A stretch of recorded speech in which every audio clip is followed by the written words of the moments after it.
Hey, good morning, everyone. I'm glad y'all are here this morning as we're getting ready to continue our series following the footsteps of Jesus in modern Israel. I've got a new computer, and so I hope that it'll help out our situation. I apologize for last week. I understand that the slideshow went out blank and you couldn't hear anything either, and I don't exactly know what happened. I've gone over it and over it, and we don't know why. So anyway, we're hoping to simply go through the computer, and also we've learned that one of the things I want to do is bring it up a little bit, not so you can see my pretty face, but actually when I go to point, it was I had someone who told me, and I'm so glad that when I point you can't see, and so now I want to make sure that I can.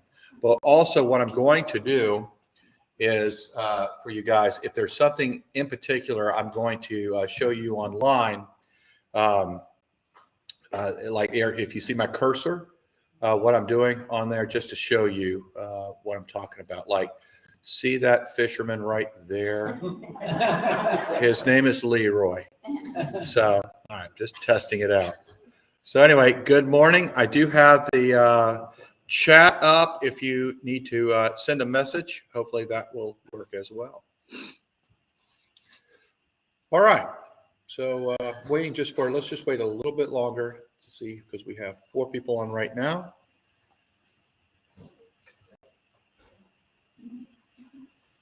How many of y'all are making wagers if I flip off of this wire here? Because I move back and forth. I'm watching the board going and it's making me nervous. Yeah, me too. Yeah. Why do they always have to be on the opposite side? Why can't they have these things in person?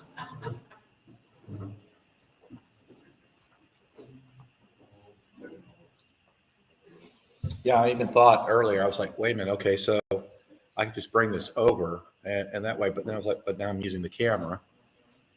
So. Is that going down over there? It is. Yeah. Okay. So everything you say, the world can hear. Ken. It's Ken we were talking about. Oh, wait a minute. Yeah, I forgot. To Ken, that's a challenge. All right. So anyway, last week, I want to make sure that we have enough time to see the slides. What we're going to do today is I want to show you a little bit of a background. We've talked about Herod, and last week I showed you one of Herod's palaces in Caesarea, which was absolutely incredible. And unfortunately, you guys did not get to see that in the restream. Here's what I would like to do. I may make it a little bit smaller and condensed, but I'm thinking about, especially if you guys respond to me out on the restream world, of having possibly in Holy Week, like on Wednesday night, have another production of this for those who have missed anything. It'll be a shorter, condensed version of it, but to show you the same thing, because I don't like when people are not in it. You know, I want everybody to follow. So we're going to go ahead and get started. So we looked at Herod's palace in Caesarea. Seeing that, I wanted to show you the kind of mind that we're talking about of Herod. Herod is, as you know, was a madman. He killed family. He was paranoid. People wanted his kingship, which, quite honestly, does happen. You got to worry. It's like being the CEO of a company and all the people you know that they're hoping you trip down the stairs so that promotions will begin to happen. So, but he went a little nuts. I mean, when you kill your kids and stuff, worried about it. But on the flip side, Herod is half Jew. He's not a full Jew. And so people are grumbling that is he really the rightful king of the Jews, not being fully Jewish. And this has been an issue with the Jewish people for years, of the purity of being Jewish, keeping their faith.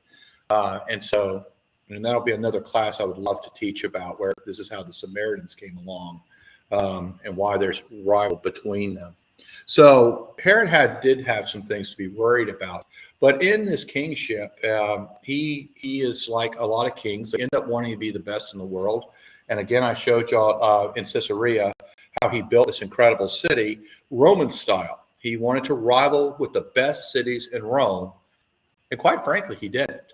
I mean, he had ports that he built Colosseums that I showed you, which again really surprised me when I asked the guide if I could go down there and test it out, and we do, or I do, and just a voice like this talking. I did the Lord's Prayer. You could barely hear it here on our show here. John was taping it or videoing it with his iPhone. You can actually hear me, but in the stadium, you could hear me like this in the whole stadium. I mean, you could hear it, right? I mean, you guys had no problem hearing the Lord's Prayer when I was doing that. And so, anyway, what I wanted to show was the genius of Herod. Also, he had power. He was nobody to mess with at all, right? And so now we're going to go further a little bit with Herod. And then once we have talked about Herod, I'm going to take you to Jerusalem. In the old city. I'd like to show you that before we get started on the Holy Week, so that you kind of get a bearing of where you're at and see what it looks like today and what some of those meanings mean today, then as well as tomorrow, what that's going to look like in the resurrection. Okay? And then we will go, hopefully, in the Mount of Olives. It'll be the beginning of it, because with a new computer, as someone said, double-edged sword, you're right. It's great to have this technology, but now you got to transfer everything. And I have learned that some of the programs don't like to transfer your stuff because they want you to use their product. OneDrive, yes, I'm saying it, whoever's listening. I'm hoping OneDrive is driving me crazy. They really don't want to easily move stuff. So anyway, but we have enough to show from the Mount of Olives. And there's so much. We're going to go back to the Mount of Olives, so it won't be just today, because there's so much to see up there. And quite frankly, we only saw half of what really went on at the Mount of Olives. So anyway, so let us start today. You see, again, I love this picture of Galilee. I was telling everybody this was from my balcony view in the Sea of Galilee, and I just wanted to always wake up at the sunrise to see the fishermen, to just have that in my mind, what it could have looked like back then. All right, so hopefully, let's see. We get this. Are you serious? Come on. All worked perfectly. Let's go. Oh.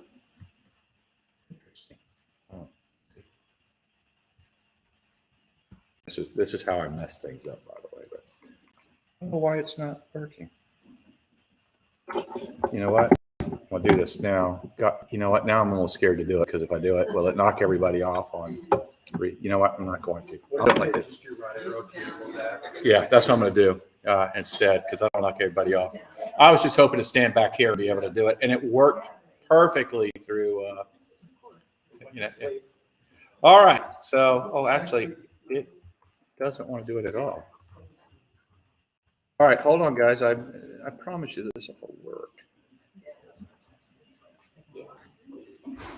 Oh, you know what? Hold on. I know what it is. Come on. There we go. See, I'm learning. Okay. Good morning. Come on in. I forgot. I'm on two screens. It's on the two screens. There we go. See? Yeah. All right. He's finally going to get it at the end of this whole show. So what I'm going to do is I'm going to take you again to, we're going to go to Masada and talk about that. And then we're going to come down here to Jerusalem and see the old city. All right. So again, last week I wanted to be my best buddy with Herod the Great. This is him. We had a great time. Not much of a personality. Masada. Masada is a huge mountain, and this is out what they call the dangerous territory. And so this is. It was actually established earlier than Herod, but it wasn't built like Herod did. It was used for at one time for protection, etc., which it will continue. This, I will tell you right now, that this particular hill does not do justice in this picture. This thing goes, it's really high. And so you can see where that protection up here can go. Matter of fact, just to give you an idea, you see this up here. This is the cable car that takes, you see the line? So that just tells you just how high this really is. And the reason I'm telling you that is because it is unbelievable with the technology that was limited at that time, what they're getting ready to do. Okay. But up here, I want to just show you so you understand, is you're going to see Herod's palace here. And then there's going to be these steps are 3 more pieces to it. Okay. Going down. All right. God, he's beautiful. I hope y'all can hear it. We actually did not have crowds. We were only 10 of us. The only time we ever had crowds is at the Wailing Wall and at Masada, because they bring students. School is going on, and this is a field trip for them. And so that day it was a little bit loud. So let's see if we can. Come on, let's do it. We can do this. Hey everybody, I'm here at Masada. Got a lot of teenagers here today. I'm Masada, there was King Herod's palace, an incredible palace for its time, as well as the last place, the last stand for zealots who died after Herod had passed away, and the Romans took more control, and then there was the revolt, and because of that revolt, years later, they were held up here, and by being held up, the Romans decided to come all the way, look at this, all the way out here to come and take them. Absolutely an incredible story in which they all ended up committing suicide. I'll tell more in my class about that and what happened, and it should be really intriguing. Anyway, I just want to say hi from Masada and hope that you all are doing well. Again, look at this. Take care. It was all of these, by the way, unrehearsed, one take, and no script. And so I was everything just trying to remember from my classes I've done here and trying to explain it. But those kids were they were pretty loud. So my friend Everett and I, we both went to seminary together. Again, I'm doing this to show height, and it's still just because of the same color. It's really hard to see how high this is. Behind us is the Dead Sea. So you can let's get that over here. Oh, come on. There we go. For everybody out there, you can see the Dead Sea behind us right here. And so obviously you can see troops. And so this is what Herod also thought. Herod, again, where I'm going with this is Herod is scared people want to kill him. And he wants protection. So now he's saying, okay, what happens if in my palace in Jerusalem there's a riot, there's an uprising, and I need to be protected? Or if I'm at Caesarea, which is on the Mediterranean, and suddenly here come a bunch of boats to attack, what do? Well, I'm going to go to my fort, Masada. There we are. This is Karen, Zoe, and I. And again, you can see this beautiful range out here. And it's something. Before I go this, I want to go back real quick. One of the things that is said is because of, and everybody knows about Masada in Jerusalem, is this is what Jesus was using as reference when he said, if you have faith, move mountains. Remember that quote? What he's talking about is all of this top and to redo it. In other words, if your faith is so deep that you're not going to stop, you'll do anything for God. You will pray. You will go to worship. Nothing will stop you, because in our sinful mind, if we have enough faith that we can do this, and we can, imagine what you can do for God in your faith with God. So faith really is strong. It is. Faith is really, really strong. So I want to bring that back. And I'm probably going to bring that back a couple times. So anyway, what I want to show is, again, this guy, he is an art genius. Herod, in bringing this out in the desert on this high cliff rock, basically, You can imagine very little technology compared to today. Lots of labor makes things, and wherever he's at, he's not going to do without. And so Herod had all the luxuries that were available at that time in the middle of a desert on a rock. Look at this, the designs that they have left. You can see where they've made this modern over here, but archaeologists have found mosaics on the floors, the different designs. So he had the best design, best colors, best mosaic type wallpaper that was available at the time. So when you went in, you almost would forget that you're out in a desert on a rock. You would look like you're in this modern, look at this. This is Herod's bath. Now it's not luxury like we think today, but considering that you didn't have a bath at that time, or you're pouring water from a well over you to take a tub or a little bath and everything. He also had hot and cold water up here, so he would be able to take nice baths.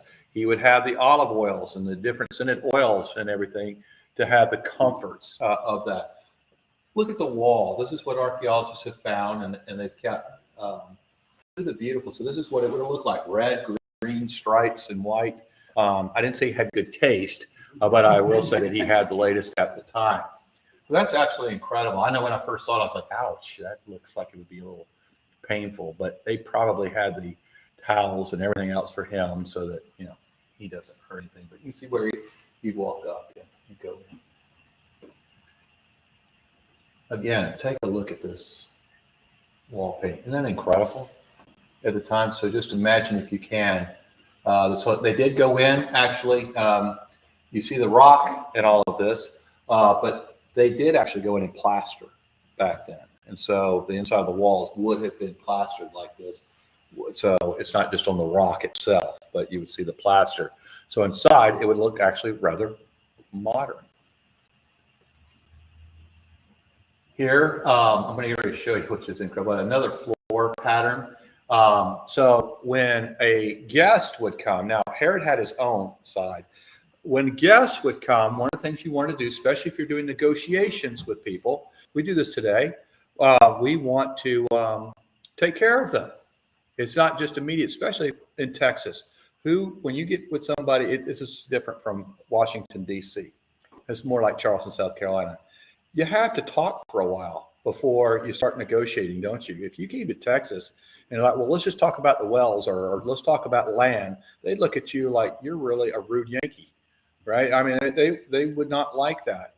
They want to have lunch, or they want to talk about how's your cousin Robert in the baseball game, and you're going to talk about all of this before this begins. And so it's the same in Roman time, but instead of talking, the guest would come, and for several hours, he could take a bath. He will go in here in the massage room, in which he would get a massage. Oils that were taken care of. But again, look at the pattern on the floor. So you can see actually where they've come out. Do you see these? Hold on. Let me see if I can do it like that. Do you see the squares? I mean, the triangle squares. Good Lord. Nice kindergarten teacher. Do you see those? These have popped out over time. But that's what it would like. This whole floor would look like this. Again, this is the massage room. And you can see, again, you can actually see those triangles in there have popped out over the years on the floor. So it would all look like this black and white floor. And then, of course, again, he must have got this at Best Buy or something, because you see it in a lot of the different rooms. That is a good deal.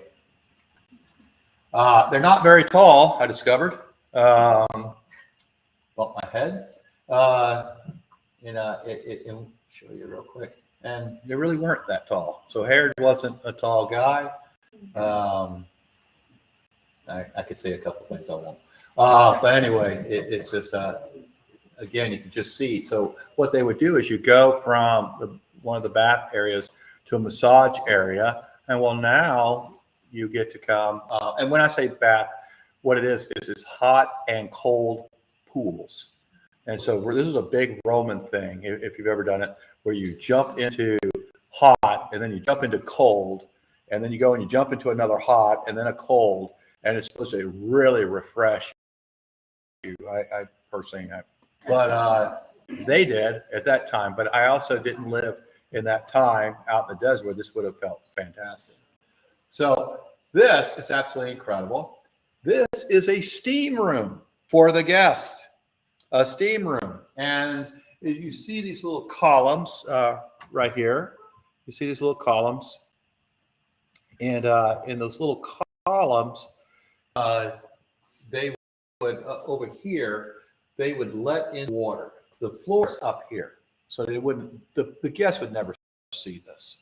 The water would come in. Then also over, I'm going to show you in a minute, is a massive fire, and they're constantly doing the fire. And what they're going to do is boil this water below, because these things underneath are the fire's going on, and these all get red hot, and so there steam will happen.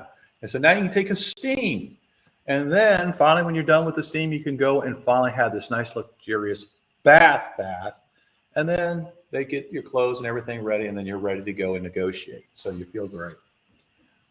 This is the floor.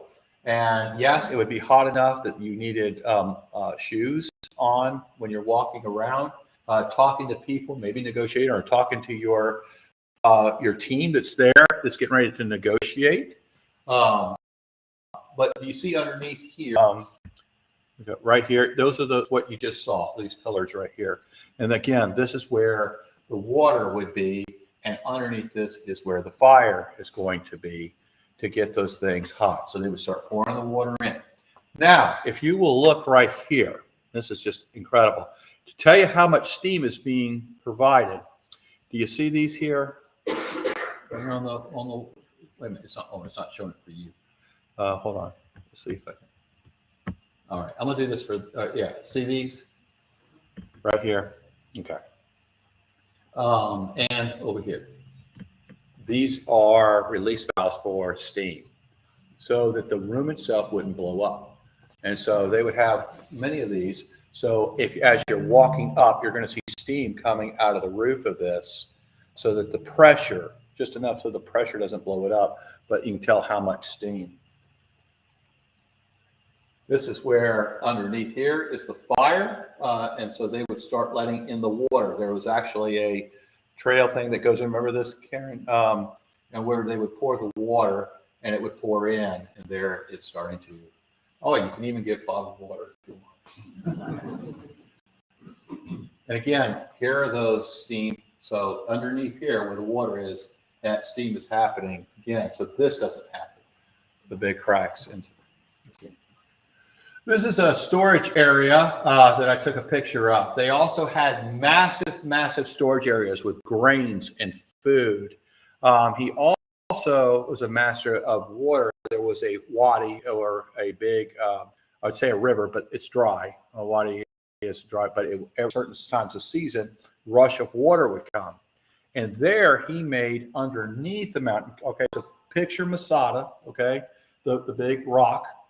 In the sides on the bottom, he made caves in the sides, and then he had them actually cut out of rock, a drainage area. So when the wadi came and the water would start rushing down, it would then go into these tubes or these drains, and they would go and start filling the water.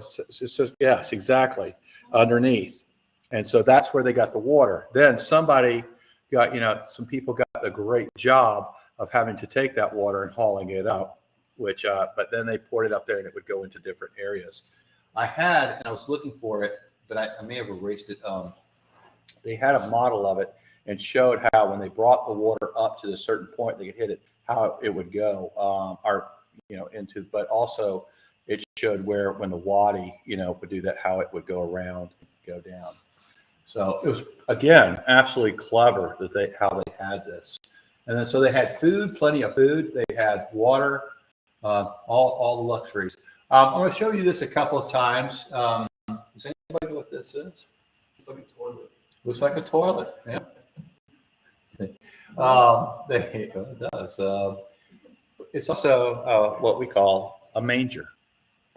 So we'll get into Christmas, we'll look at it, but a lot of times we see the mangers, those little wooden, with the stuff, but it's actually made out of stone.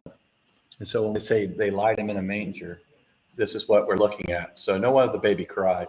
So this is a small one. They would have been some larger ones. John and I, we took pictures of one. Remember, Karen, there was another one. I'm not going to show that area because we just don't have time, but showing that manger. So anyway, that's what it would look like. So when I stopped and saw it in the corners, and wait a minute, let me go. So this would have actually either had water in it for certain animals or feed. Who knows?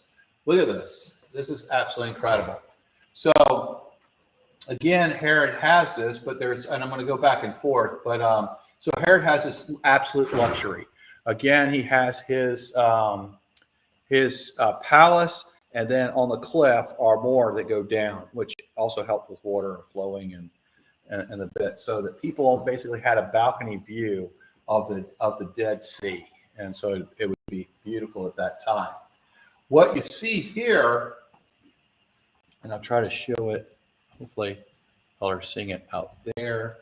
See this square? That square is actually a Roman camp.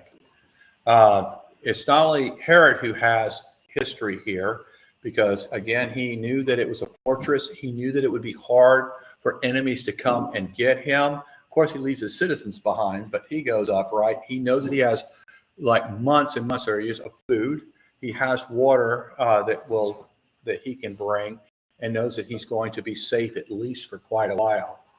Well, finally, Herod dies. And when Herod dies, and it is Herod who's actually invited the Romans to be part of their society, and why he made Caesarea and and this made Jews a little angrier with him, but going, well, he's half Jew, so what do you expect? I mean, it's like, that's kind of mentality and that lack of trust that you'll see with him. When Herod does die, now the Romans are there. And so with the Romans there, they're starting to occupy more and more. And now they're getting very upset. And then finally in 70, there is a revolt. This is where the temple burns down. This is why we see the writers of the Gospels thinking, we may not be around forever. We need to start writing these stories down about Jesus.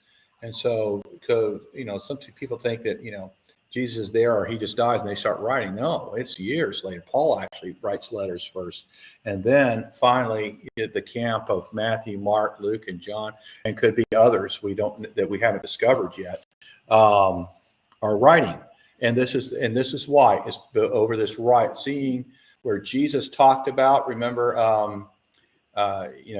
we'll see this in a minute, but talking about how the temple will be down, right? And it's happening. And they're like, wow, Jesus talked about this, and here it is. So they start writing. Well, the reason for the burning down of Jerusalem was a revolt that happened, and Zealots is their name. And they were the terrorists for the Romans at the time.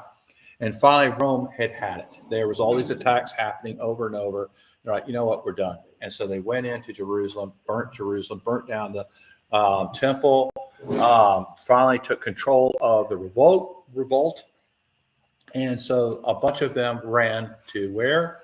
Masada, because they were like, wait a minute, we know where there's an old fort of Herod's, and we know where we can have lots of food and grain. We know where water automatically comes in. Let's go. And plus, why would they come all the way out here after us? We'll hide out. And they do. They hide out for a while, but the Romans don't. They just, like a mafia, you just don't let it go, right? I mean, it's like you're going to go after them. I didn't mean that because they're Italian. I'm just saying, just thinking about, you want revenge. You just don't let things go. We don't let things go, right? I mean, somebody kills, we kill. And so they actually take, and it's still unbelievable to me, is they actually bring a Roman armies up to Masada to get these terrorists.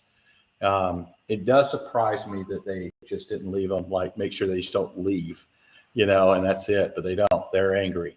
So anyway, they come up here, and this is one of several Roman camps that are around this mountain range. In here, is some storage and stuff. And again, you can see how they did their walls and inside the rooms. This is a columbarium, is what it's called. Remember this columbarium? Can you see inside the holes here? But it wasn't for burial, storage.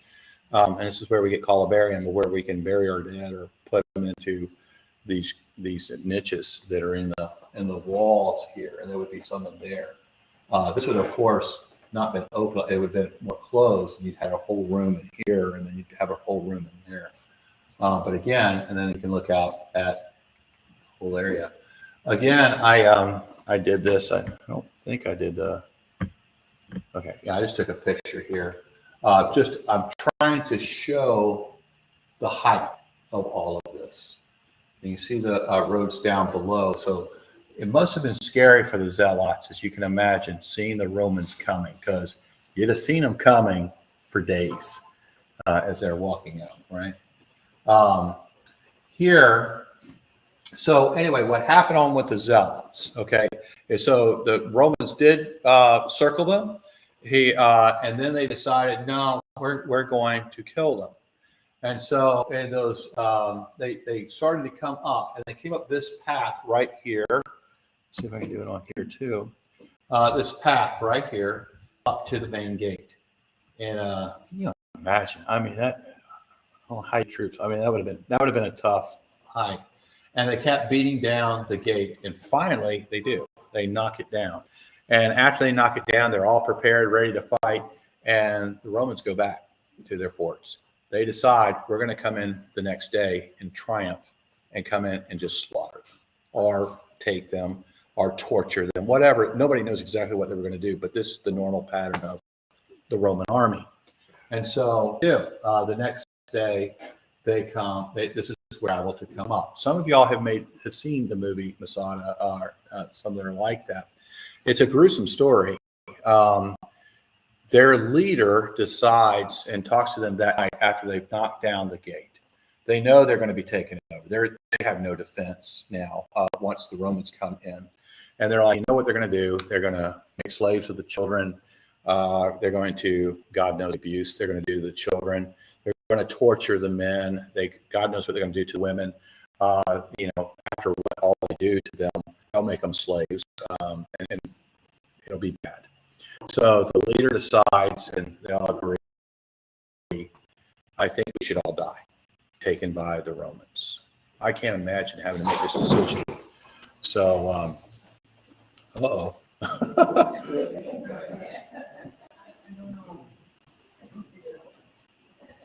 So, okay, everybody okay. So anyway, they decided, and what they did, and they have 10 names they wrote on these little rock squares, and you had to pull out, and whoever's name, that's who would be the 10 people.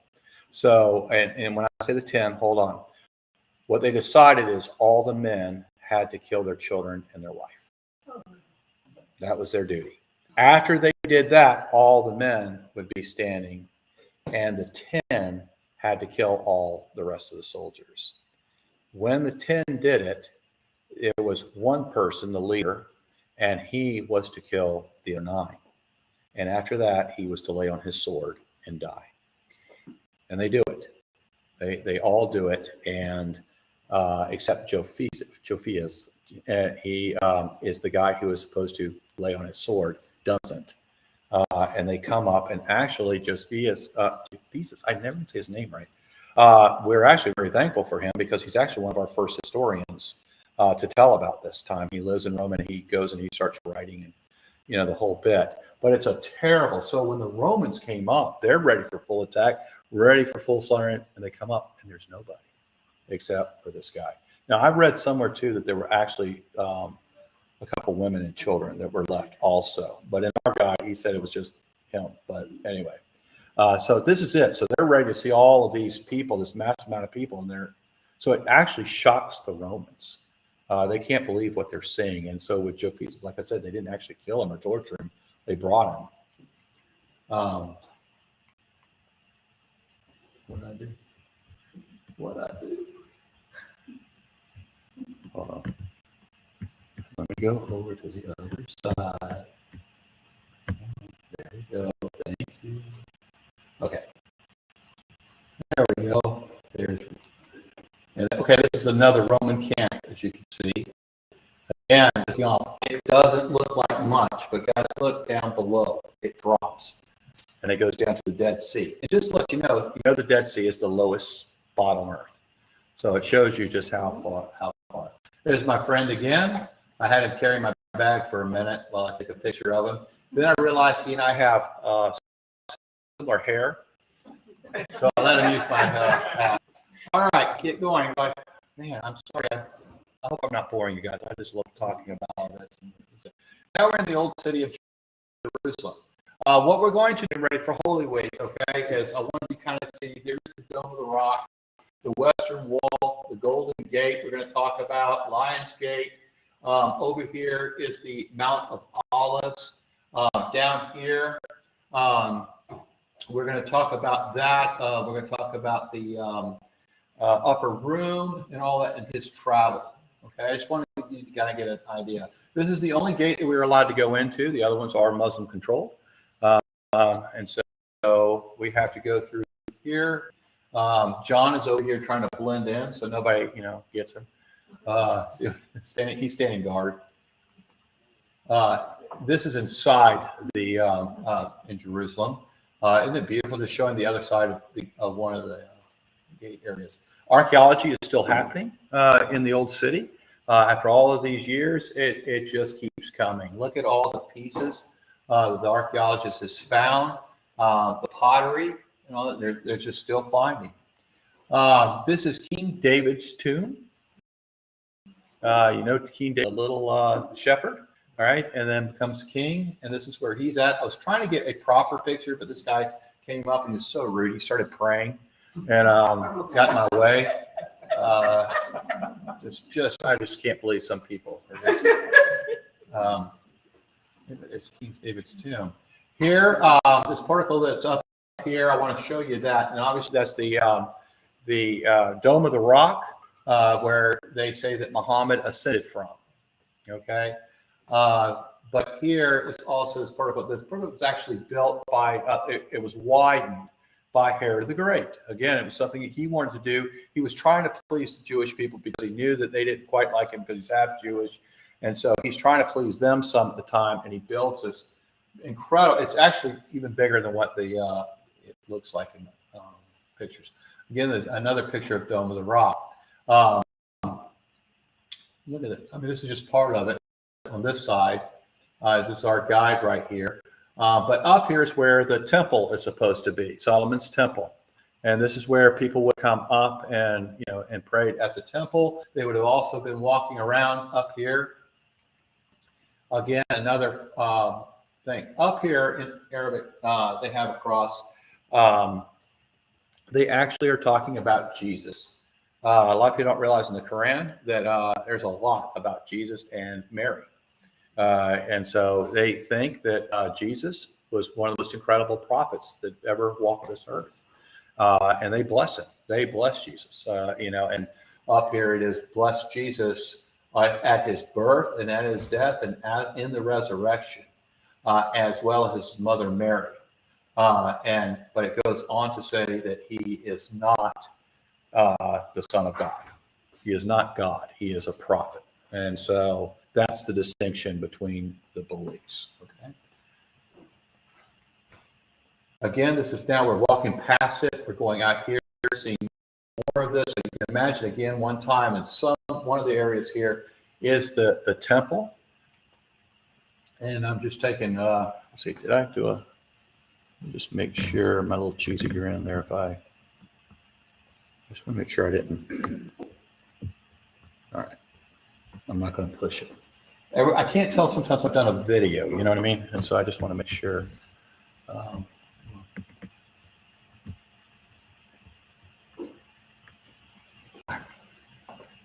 All right, and so where we're standing, you see the Dome of the Rock on the other side of the wall. I just want to show you the outside too, because I'm getting ready to show you the inside.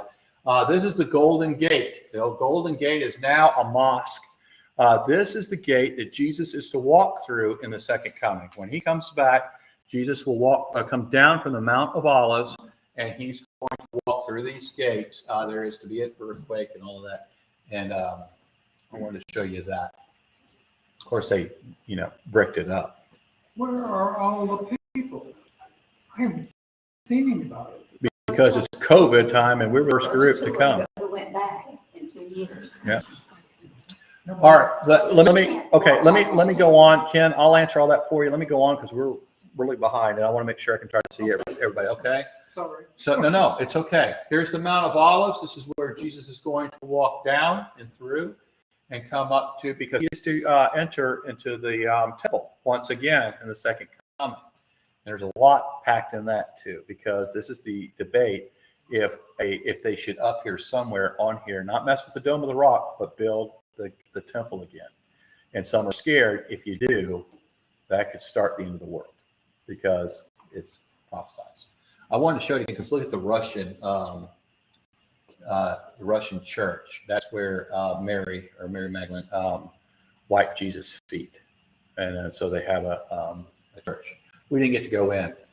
This piece here is a place where Jesus is, and that's where we're standing in this rock area, and this is where, again, Jesus, let's go. That is not Jesus, by the way. And there is the Golden Gate. So I just showed you from the outside. This is the inside. You can see where they bricked up and they've made a mosque. I've kind of laughed because I'm like, if Jesus is just a prophet, he's not coming back, why'd you have to brick it up? And you're a little worried. But that's just, me. See the shoes down here so they can go in and worship. I think this is a... Hey everyone, I'm here at the Golden Gate. The Golden Gate is the 8th gate of Jerusalem, or the Old City. It is here that it is said that when Jesus comes back for the second coming, he'll be coming from behind me on that hill that I showed y'all earlier, and will come down. There will be a massive earthquake, and in this earthquake, these blocks will be broken, and Jesus will come in. The Golden Gate is absolutely just beautiful, and to know that this is where Jesus will enter to go back to the temple, which is not there now, so it'll be very interesting to see what happens when he comes back. But this is it, and this is where Jesus will enter. We'll see you at the next adventure. All right. So again, another picture of it. Well, I already shown you that. The reason I have this real quick is I couldn't help but crack up, and I didn't want to leave because I want to see what happens. Karen knows, she's smiling. She knows what I'm talking about. Everybody sees the cat, right? Can you see the bird? Right up here? They're staring at each other. And this happened the entire time we were there. This stare down between both of them. Cat trying to figure out how to get up there, and the bird is like, and it kind of reminded me of Masada. There's a little Masada up there. And we never know what the conclusion was. They were staring each other down. So my thing is never give up, right? Or, or stare your enemies down or something. The Wailing Wall. I'm going to get to that real quick, okay? And I may have to just come back to this, and we'll have to go through it again a little bit. This is the Wailing Wall here. And Everyone, I'm now here at the Wailing Wall here in Jerusalem. those are my You see fans. the Wailing Wall, as it's called, or the Western Wall, is here where Jews will come to pray. Because the synagogue temple was not built, the third temple yet, this was chosen as a burial wall at one time, and so they made a synagogue out there, and that's why they come here to pray, because they are the closest they can to the Holy Trinity, where the temple used to be. And so they will continue to do so until the temple is finally built. But this synagogue is to be as close as you can to God. It's actually a very powerful experience.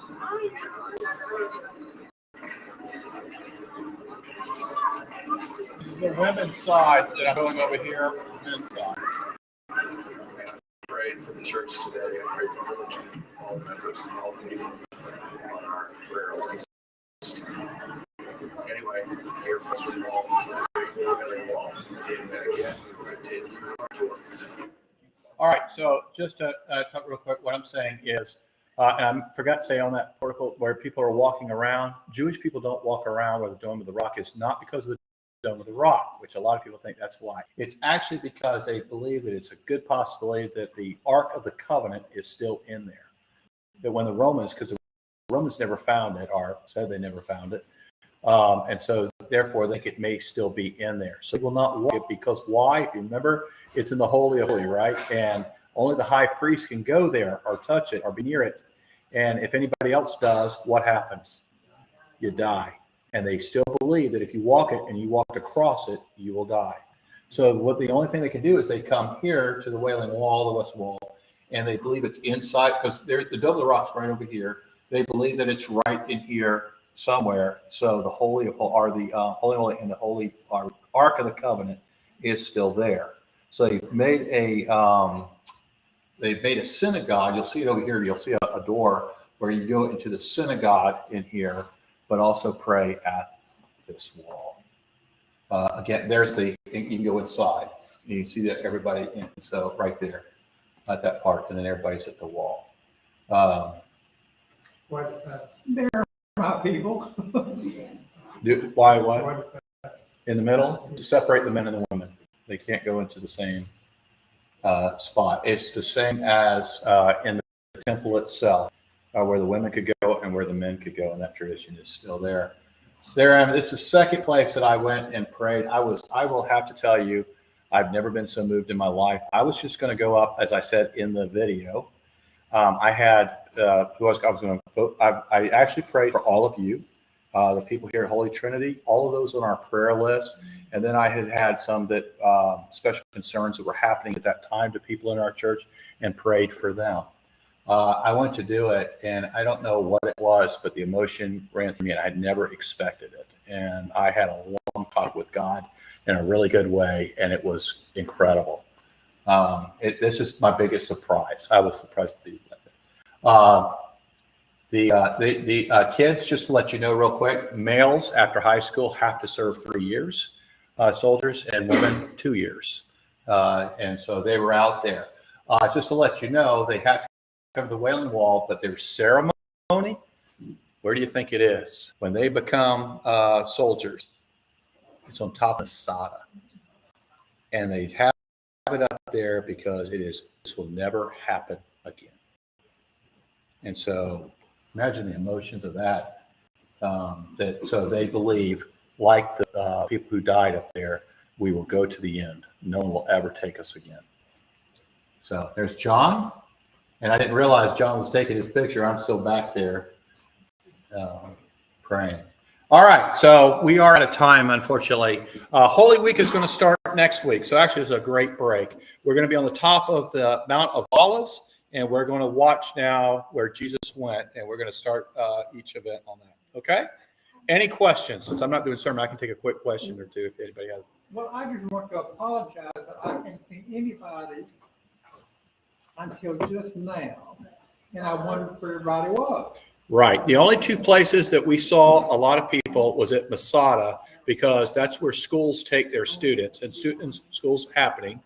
And the other is because it's the Wailing Wall, the locals are the Jewish people are there praying every day. There are people who actually it's their job. Basically, the state pays them to go and pray at the Wailing Wall. You'll see them sitting there. And so that's why. Yeah.